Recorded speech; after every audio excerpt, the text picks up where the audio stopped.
పూర్తి వివరాలకు చదవండి రేపటి అక్షర శిల్పం దినపత్రికలో.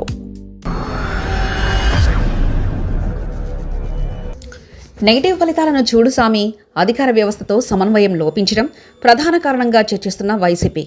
గ్రౌండ్ లెవెల్ ఫీడ్బ్యాక్ను పరిగణలోకి జగన్కు ఇది వేకప్ కాల్. మారకపోతే మ్యాజిక్ ఫిగర్ కూడా.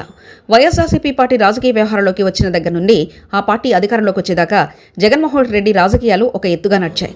అయితే పార్టీ 2024లో ఓడిపోయిన తర్వాత జగన్మోహన్ రెడ్డిలో గతంలో ఉన్న మార్పులు ఏవీ కనిపించడం లేదు. ముఖ్యంగా వచ్చే ఎన్నికల్లో ఆయన గెలవాలంటే ఖచ్చితంగా పెరిగిన నియోజకవర్గాలకు తగ్గట్టు మంచి లీడర్లను ఎంచుకోవాల్సిన అవసరం ఉంది.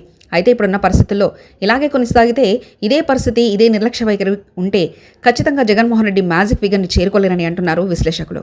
ఎందుకంటే ఒక్కసారిగా నియోజకవర్గాలు దాదాపుగా ఎక్కువగా పెరగడంతో ఖచ్చితంగా మంచి లీడర్లు ఇప్పటి నుంచే పికప్ చేసుకోవాలి. సీనియర్ జూనియర్లు అంటూ చక్కగా విభజించుకుంటూ అందరినీ పార్టీ పరిగణలోకి తీసుకోవాలి. ఇదే విషయాలపై వైసీపీ అధినేత జగన్కు పలువురు సీనియర్ నేతలు సలహాలు ఇస్తున్నారు. వైఎస్ రాజశేఖర రెడ్డి సన్నిహితులతో పాటు గతంలో వైఎస్ నుంచి ప్రయోజనం పొందిన పారిశ్రామికవేత్తలు, మాజీ ఐఏఎస్ అధికారులు, ఇలా అందరూ ఒకరి తర్వాత ఒకరు మరొకరు జగన్ మారకపోతే గెలుపు మర్చిపోవాలని అంటున్నారు. ఇప్పటికే కొందరు జగన్కు కొన్ని సూచనలు అందించినట్లు సమాచారం. మరికొందరు వైసీపీలోకి జగన్ సన్నిహితులను తమ అభిప్రాయాన్ని తెలియజేసి జగన్కు చేరవేయాలని కూడా చెప్పారని విశ్వసనీయ సమాచారం. 2029 ఎన్నికలు జగన్కు కీలకమని చెప్పాలి. అందులో వచ్చే ఎన్నికల్లో అసెంబ్లీ, పార్లమెంటు స్థానాలు పెరుగుతున్న నేపథ్యంలో జగన్ మారాలంటున్నారు. ఏపీలో 263 శాసనసభ నియోజకవర్గాల్లో మ్యాజిక్ ఫిగర్ను చేరుకోవాలంటే అంత సులువు కాదు. మ్యాజిక్ ఫిగర్ 191 నియోజకవర్గాల్లో గెలవాల్సి ఉంటుంది. ఇలాగే ఉంటే అది సాధ్యం కాదు. అందుకే ఇప్పటి నుంచే అనేక రకాలుగా జగన్ పార్టీ బలోపేతానికి నియోజకవర్గాలుగా నేతలు, ముఖ్య నేతలు, కార్యకర్తలతో సమావేశాలు నిర్వహిస్తూ ముందుకు వెళ్లాలని సూచిస్తున్నారు. జగన్ భవిష్యత్తు రాజకీయ వ్యూహాలపై వైఎస్ సన్నిహితులు కూడా చర్చలు జరుపుతున్నట్లు సమాచారం. ప్రధానంగా రాబోయే ఎన్నికలను దృష్టిలో పెట్టుకుని కొంతమంది అభ్యర్థుల ఎంపికపై కూడా ఇప్పటి నుంచి దృష్టి పెట్టి వారిని ప్రజల్లోకి పంపేలా చూసుకోవాలని కూడా జగన్కు సలహాలు ఇస్తున్నారు.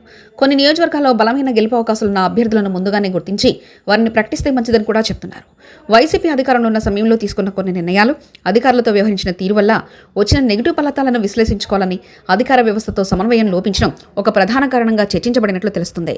గ్రౌండ్ లెవెల్ ఫీడ్బ్యాక్ను పరిగణలోకి తీసుకోవాలని సూచిస్తున్నారు. రాజకీయాలు ఎప్పుడూ ఒకేలా ఉండవు. కాలంతో పాటు రాజకీయ సిద్ధాంతాలు, రాజకీయ పరిణామాలు మారిపోతూ ఉంటాయి. అందుకే ప్రతి రాజకీయ అధినేత కాలంతో పాటు మారుతూ రావాలి. అదే విషయాన్ని టీడీపీ అధినేత చంద్రబాబు నాయుడు వ్యవస్థ చక్కగా అప్పట్లో అమలు చేసింది. ప్రస్తుతం అధికారంలో ఉన్న ప్రభుత్వాన్ని ఎదుర్కోవాలంటే కనీసం చంద్రబాబు, పవన్ కళ్యాణ్ని నేరుగా ఎదుర్కోగలిగే మంచి లీడర్లు ఇప్పటి నుంచి పికప్ చేసుకోవాల్సిన అవసరం జగన్మోహన్ రెడ్డికి ఎంతైనా ఉంది. అయితే ఇదే విషయంలో అటు కూటమి పార్టీలను కూడా అంత తేలిగ్గా అంచనా వేసే అవకాశం లేదు.